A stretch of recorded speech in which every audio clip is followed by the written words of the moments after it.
Hallelujah. इस समय के लिए मैं प्रभु को धन्यवाद देता हूँ। इस महीने के और तीसरे दिन के लिए मैं प्रभु को धन्यवाद देता हूँ। और हम लोग परमेश्वर के वचन से कई बातें हम लोग करते आ रहे हैं, हम कई स्टडी करते आ रहे हैं।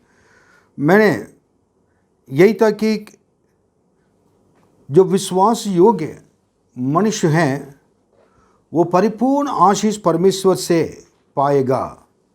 इस टॉपिक से मैंने आपको बताया था हमारे विश्वास योग्यता के बारे में। सच्चा मनुष्य और परिपूर्ण आशीष पाएगा। और उसके ऊपर सच्चे मनुष्य के ऊपर परमेश्वर के आशीर्वाद हमेशा होते रहते हैं। कई बातें हम कह सकते हैं उसमें मैंने पहला कहा था कि हमारा परमेश्वर कैसा है, उसके बारे में हम लोगों ने देखा था। फिर उसके बाद पार्ट 2 में कल हम लोगों ने देखा था कि परमेश्वर अपने विश्वास योग्यता से करने वाले कार्य के बारे में हमने देखा। उसमें हम लोग आज के जो मनन में हम लोग कंटिन्यू करेंगे उसको। आज मैं ये कहना चाहता हूँ, विश्वास योग्य परमेश्वर हमसे क्या आशा रखते हैं, इसके बारे में हमें जानना जरूरी है। और हमारा परमेश्वर विश्वास योग्य, मनुष्य के विश्वास योग्यता के बारे में और सच्चा मनुष्य के बारे में, विश्वास योग्य मनुष्य के बारे में हम लोग अध्ययन करने से पहले हमारा परमेश्वर के विश्वास योग्यता के बारे में हम लोग देखते आ रहे हैं। तब हम नेक्स्ट में जब जाएंगे हमारे अपने विश्वास योग्यता के बारे में जब स्टडी करेंगे और उसमें मनन करेंगे, तब हमको आसान से समझ में आएगा परमेश्वर इस प्रकार है, इसलिए हमें कैसे होना चाहिए। अब सच्चा विश्वास योग्य परमेश्वर और सच्चा परमेश्वर ना हमसे क्या आशा रखते हैं। अब पढ़िए, मैं नीति वचन 12वां अध्याय 22वां वचन। झूठों से यहोवा को घृणा आती है, परंतु जो विश्वास से काम करते हैं उनसे वह प्रसन्न होता है। ओके, झूठों से परमेश्वर को घृणा आती है। झूठ बोलने वाले व्यक्ति और परमेश्वर के जीव दिल को कुछ नहीं करा सकता है। लेकिन परंतु विश्वास से जहां पर एक वर्ड की जगह पर विश्वास योग्यता से काम करते हैं, परंतु जो विश्वास योग्यता से काम करते हैं उनसे वो प्रसन्न रहता है। हमारे जीवन में हम कहते हैं कि कई लोग मुझसे भी कहा, पास्टर बिना झूठ बोलकर रहना मुश्किल है। ये झूठ कहाँ से आया है? बाइबल में शुरू से क्या कि मनुष्य झूठ बोलना सीखा। परमेश्वर के आज्ञा को आदम हवा ने जो उल्लंघन किया था, उसके बाद उनके संतान जितने भी आए और वो झूठ बोलना सीखे, उल्टी सीधी बातें करने के लिए सीखे। और झूठ कहाँ से आता है, कौन झूठ बोलता है, इसके बारे में अगर आप जानना चाहेंगे तो एक वचन मुझको याद आ रहा है और यूहन्ना 8:44 आपको पढ़ना जरूरी है। तुम अपने पिता शैतान से हो और अपने पिता की लालसाओं को पूरा करना चाहते हो। वो तो आरंभ से हत्यारा है और सत्य पर स्थिर ना रहा, क्योंकि सत्य और उसमें ही नहीं है, उसमें है ही नहीं है। जब वो झूठ बोलता तो अपने स्वभाव ही से बोलता है, क्योंकि वो झूठा है वरन झूठ का पिता है। इस जगह पर जब हम देख रहे हैं एक खास बात है कि झूठ बोलना। झूठ कौन बोलता है? शैतान बोलता है। इस वचन के अनुसार तुम अपने पिता शैतान से हो और अपने पिता शैतान के लालसा को पूरा करने चाहते हो। वो तो आरंभ से हत्यारा है और सत्य पर स्थिर न रहा, क्योंकि सत्य उसमें है ही नहीं जब वो झूठ बोलता है। फिर झूठ में भी कई चीज़ें हैं। एक सुनकर बोलना है और अपने स्वभाव से बोलना है। झूठ बोलने वाले कोई भी हो, वो झूठ बोलने वाला पिता के संतान हैं। कई बार हम कहते हैं कि क्या बिना झूठ बोलकर जीवन बिता सकते हैं? बिता सकते हैं, ऐसी बात नहीं। जो आप नहीं कर पाएंगे तो परमेश्वर से मांगेंगे तो प्रभु आपको मदद करेंगे सच बोलने के लिए। Yes means yes, no means no. हाँ मीन्स हाँ और नहीं मीन्स नहीं। आप जानते हैं मेरे प्रियो, आप जितना आप ये चीज़ समझ सकते हैं, छोटा बच्चा भी उसको बोलने की ज़रूरत नहीं है।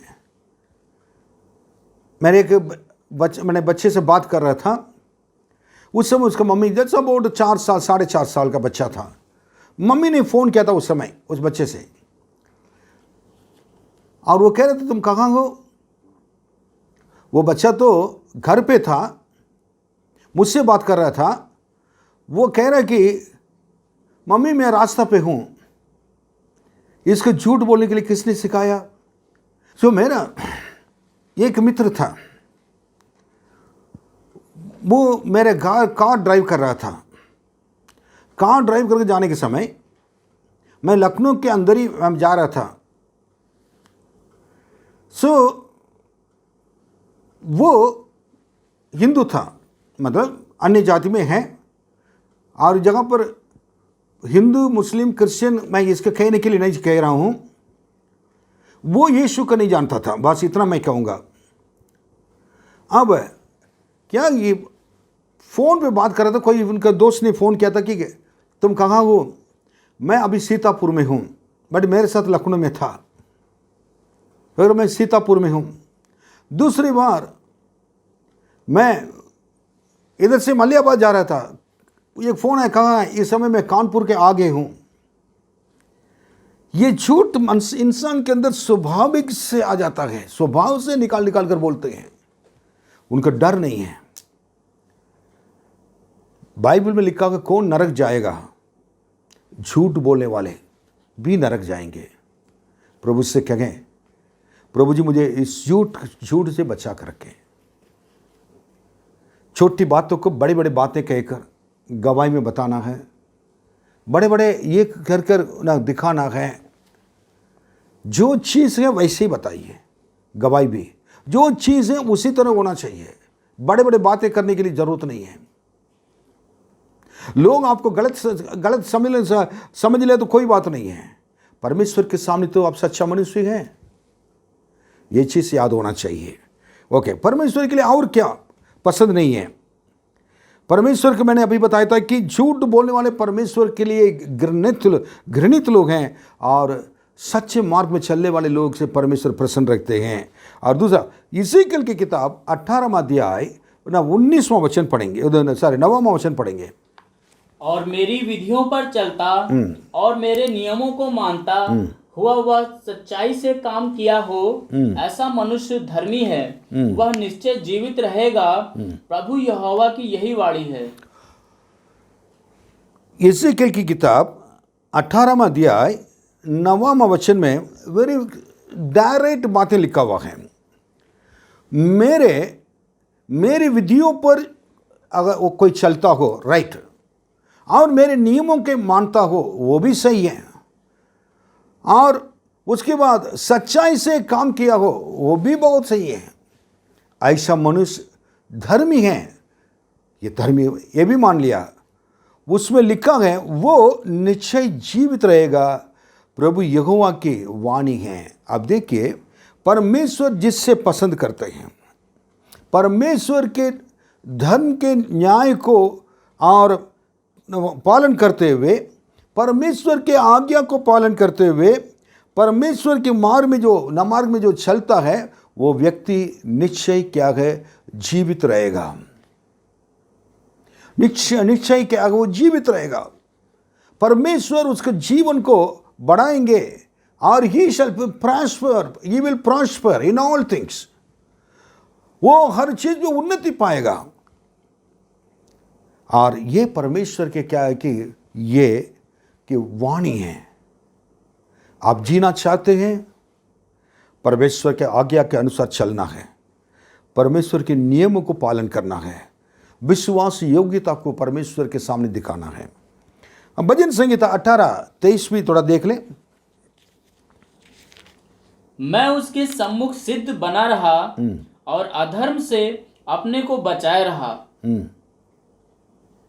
दोबारा, मैं उसके सम्मुख सिद्ध बना रहा। देखिए वो कह रहे कि भजनकार कहता है उसके सम्मुख में मैंने सिद्ध बना रखा, परमेश्वर के सामने कितना। हाँ, फिर और अधर्म से अपने को बचाए रहा। अधर्म से अपने आप को क्या बचाए रखा। ये एक चीज है, अपने आप को बचा कर रखने वाले सिद्ध बन कर रहना है। और अधर्म से अपने आप को बचाएंगे, तब वो व्यक्ति जिएगा। ओके, अब मैं बताना चाहता हूं, चौथी बात इसमें बताना चाहता हूं, व्हाट इज फेथफुलनेस। विश्वास योग्यता मतलब क्या है। लोग समझते हैं कि अगर झूठ नहीं बोलेंगे तो यह विश्वास योग्यता। थोड़ा ध्यान से आपको सुनना है। और पैसे के विषय में अगर सही रहेंगे तो यह विश्वास योग्यता। कब मन नहीं, यह भी ठीक है। और मैं सीधे मार्ग में, सच्चे मार्ग में, खरे मार्ग में मैं चल रहा हूं, यह भी मेरे लिए है। झूठ नहीं बोलना, धन के विषय में, पैसे के विषय में, धन संपत्ति के विषय में, और परमेश्वर के सामने खरे मन से चलना है। ये सब कुछ सही है। ये इसी में सही रहने के से आप क्या विश्वास योग्य हैं ये नहीं कह सकते हैं। मेन विश्वास योग्य के अर्थ यही है कि जिस दिन आपने प्रभु यीशु को ग्रहण किए थे, जिस दिन आपने प्रभु यीशु के साथ, प्रभु मैं आपके लिए जीना चाहता हूं कहा, बपतिस्मा लेने के समय पानी के अंदर रहकर पास्टर ने पूछा था कि क्या प्रभु यीशु मसीह के लिए आखिरी तक विश्वास योग्य बन करेंगे। हाँ बोला आपने। क्या उनकी कलीसिया के प्रति विश्वास योग्य बन करेंगे। हाँ बोला आपने। फिर उसके बाद क्या यीशु मसीह को बारे में सुसमाचार सुनाने में विश्वास योग्य बन करेंगे। हाँ आपने कहा। अपने जीवन में पवित्र जीवन बिताएंगे। हाँ आपने कहा। हर चीज को कहा।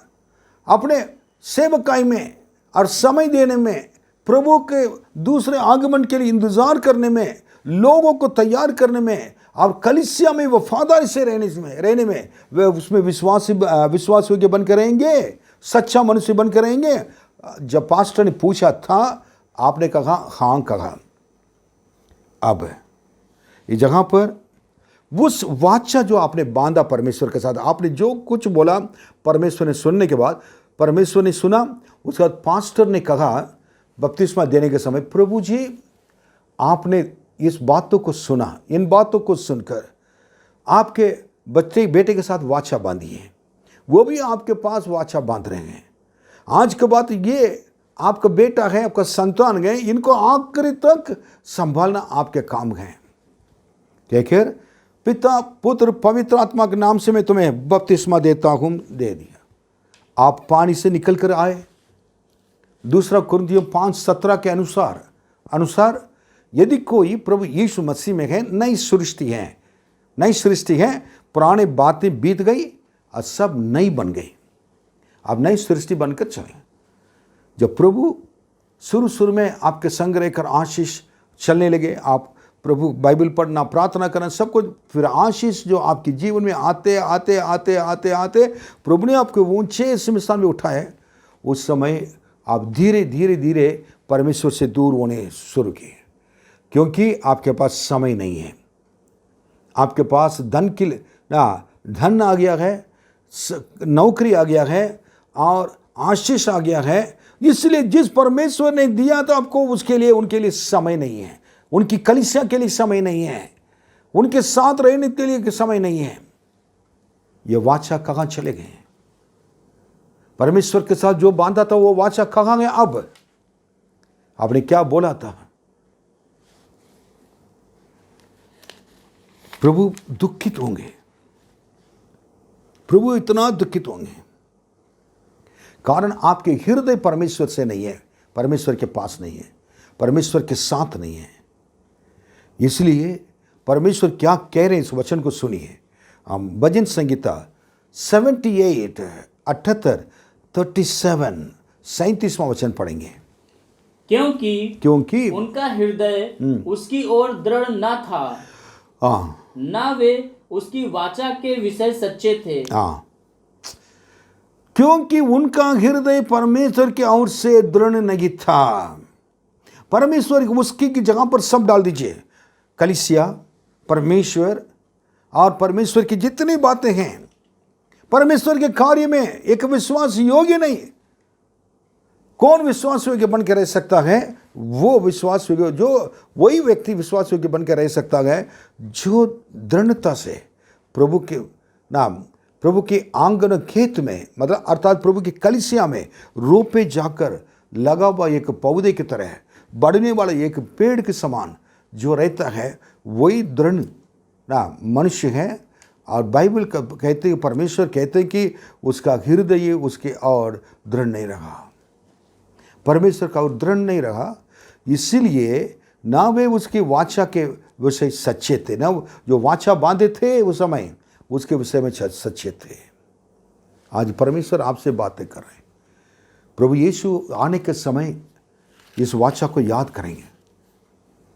आज आप इस जगह पर बैठकर ये सोचिए, आपने उस समय जो प्रभु यीशु के पीछे चलने के लिए वायदा किए थे, आज प्रभु यीशु के पीछे चलने के लिए कितना चलते हैं, कितना प्यार करते हैं, कितना ये है। ओके, अब और एक बात मैं बताऊंगा कि अब मैंने कहा था कि वाचा, जो वाचा बांधते हैं, वाचा में हमको ये रहना है। अब कौन सी वाचा है ये भी तो जानना जरूरी है। और उसमें वाचा में ये नंबर 1 आप पढ़िए, भजन संगीता 50:5।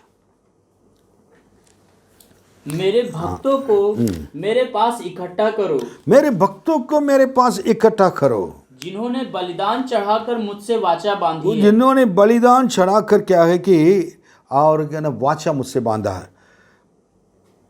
परमेश्वर के लोग हैं, परमेश्वर के भक्तों अपने जीवन के बलिदान के द्वारा और परमेश्वर बलिदान देकर, उस बलिदान देने के द्वारा परमेश्वर के साथ वाचा बांधे। उन लोग को मेरे पास इकट्ठा करो, मेरे भक्तों को मेरे पास इकट्ठा करो, जिन्होंने बलिदान चढ़ाकर स्तुतियों को बड़ी और आराधना और धन्यवाद की बड़ी, हर अपने शरीर को, आत्मा को, सबको जीवित बलिदान के रूप में से रोमियो 1 के अनुसार पूरा या 12:1 के अनुसार, रोमियो 12:1 के अनुसार उन्होंने क्या कर दे दिया। ऐसे लोग समर्पित लोग को परमेश्वर कह रहे मेरे पास इकट्ठा करो। आपको हमको कह सकते हैं परमेश्वर, उस लिस्ट में हमको आना जरूरी है, क्योंकि हम सब परमेश्वर के साथ वाचा बांधे हुए लोग हैं। मेरे प्रियो, मैं आपको इसलिए याद दिलाना चाहता हूं, आप परमेश्वर से इतना प्यार करते थे, वही प्रेम आज भी होना चाहिए, क्योंकि प्रभु आपसे प्रेम करते हैं। आप उस प्रेम को जानिए। प्रभु के साथ जो लोग वाचा बांधे हुए हैं, उनके साथ प्रभु चलते रहते हैं। उस वाचा के प्रति, प्रतिज्ञा के प्रति परमेश्वर वफादार है, विश्वास योग्य है। मुझको परमेश्वर ने कहा था, जिस दिन मैंने प्रभु से कहा, प्रभु आप मेरे हाथ आज तक पकड़े रहते थे, आज से जब मैं आपके हाथ पकड़ा रहता था, अब आज के बाद मैं आपके हाथ नहीं पकड़ूंगा, आप मेरे हाथ पकड़िए। आपका मेरा वाचा आप प्रभु दोनों के बीच में होना जरूरी है, क्योंकि आप मुझे मिशनरी काम के लिए बुला रहे हैं, और इधर से दक्षिण भारत से उधर उत्तर भारत के लिए। मैं ना भाषा जानता हूँ, ना लोग जानता हूँ, न जगह जानता हूँ, ना खाने पीने के तरीका ना खाने पीने के तरीका मैं जानता हूँ, ना उनको और भी चीज़ें, कल्चरल वातावरण जानता हूँ, और उनके रीति रिवाज जानता हूँ। कुछ भी नहीं जानता हूँ। लोग काले हैं, गोरे हैं, यह कुछ नहीं मालूम मुझको। लेकिन अगर आप हाथ पकड़ कर मुझे ले जाएंगे तो मैं कहीं भी जाने के लिए तैयार हूँ। मेरे प्रियो, इस लखनऊ शहर में प्रभु ने मुझे अब मेरे हाथ पकड़ कर खींच कर उधर से लेकर आए, मुझे छोड़ा है। जिस जगह पर राजा जी प्रभु ने रखा है, आज 40 साल हो गया है, इसी जगह पर ही हूँ। मेरा प्रभु जहाँ भी मुझे ले जाना चाहते मैं उसके लिए तैयार हूँ। मेरे वाचा प्रभु के वाचा है। हालेलुया, धन्यवाद। ओके, इसलिए उस वाचा क्या करना कि हमको याद रखना जरूरी है। फिर और एक वाचा देखिए, पहला पत्रस 3 अध्याय 20वां और 21वां वचन पढ़ेंगे। जिन्होंने उस बीते समय में आज्ञा ना मानी, जब परमेश्वर नूह के दिनों में धीरज धर कर ठहरा रहा और वह जहाज बना रहा था जिसमें बैठकर थोड़े लोग अर्थात 8 प्राणी पानी के द्वारा बच गए।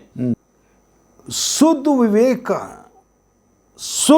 का एक वाचा है। शुद्ध विवेक का वाचा मतलब 20वां वचन दोबारा उसके जगह पर हम लोग पढ़ेंगे, दोबारा इसको पढ़िए। जिन्होंने उस बीते समय में आज्ञा ना मानी। अब मैं बताऊंगा, जब यीशु जब नूह के समय पर जो लोग प्रभु के आज्ञा नहीं मानते थे, नूह ने 120 साल वचन को प्रचार करता था। उसका आखिरी क्या होगा, कोई नहीं बचा गया है।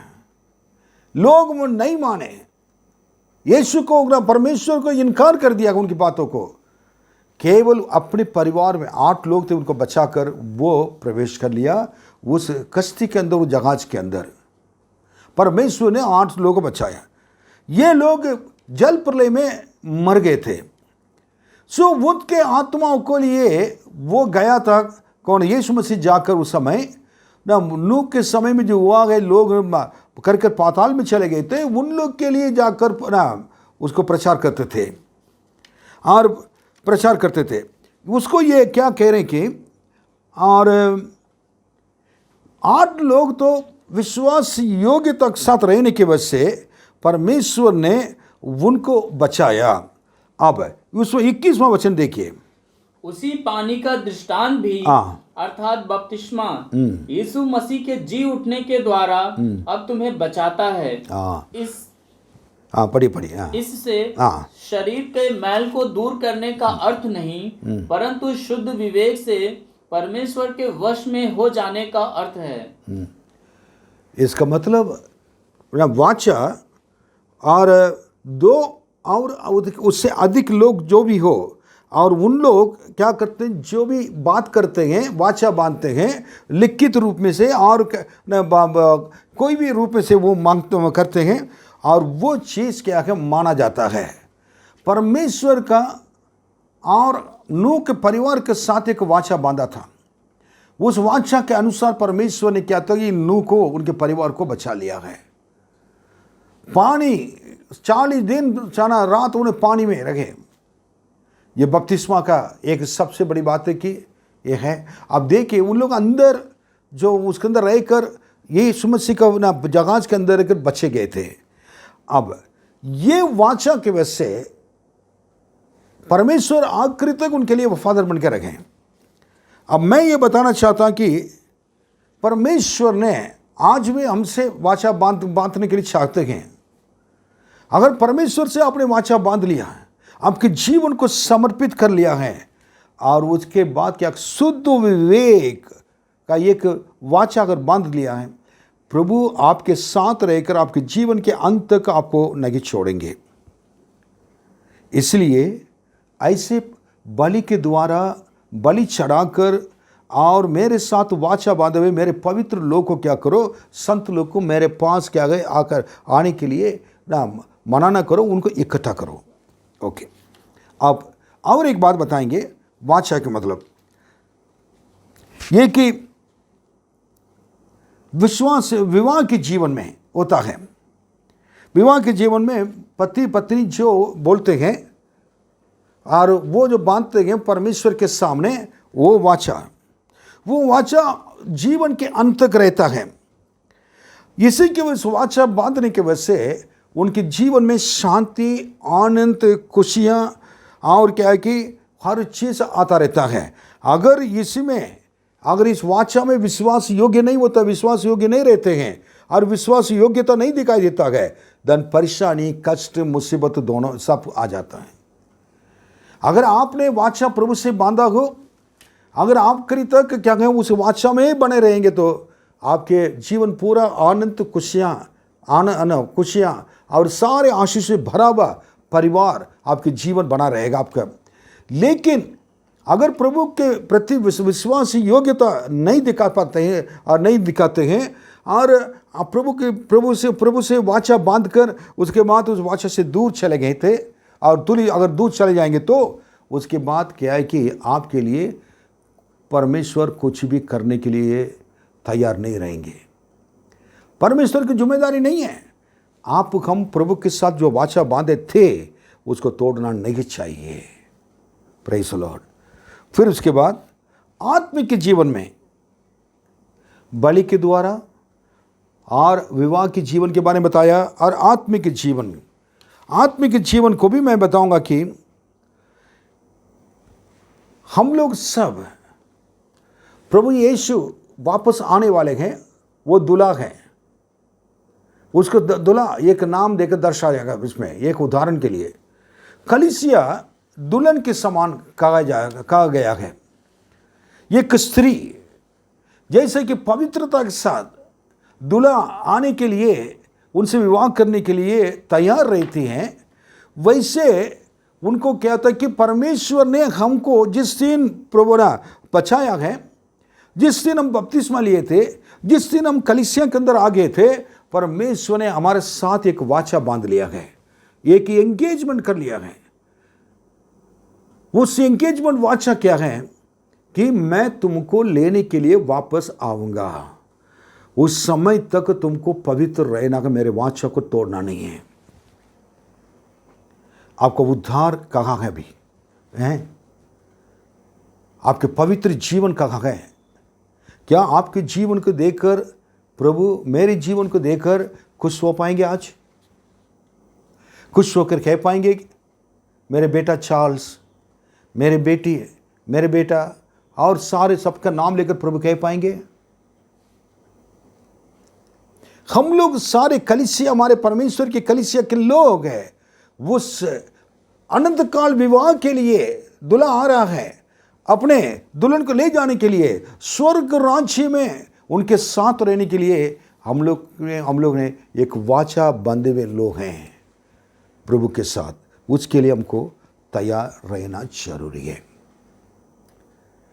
यहाँ पर मैं प्रार्थना करना चाहूँगा, आप इस चीज़ को समझिए, प्रभु से कहें, प्रभु आज के दिन में मैंने देखा है वाचा मतलब क्या है, और प्रभु आप मुझसे क्या आशा रखते हैं। आप विश्वास योग्य परमेश्वर मुझसे आशा रखते हैं, उसको मैं आपके आशा को पूरी करने के लिए तैयार हूँ। और मुझको झूठ नहीं बोलना चाहिए और धन विषय में परमेश्वर के सामने विश्वास योग्यता दिखाना चाहिए और खरे मन से चलना है। उसके अलावा भी आपके साथ वाचा बांध कर चलना है। वो वाचा क्या है?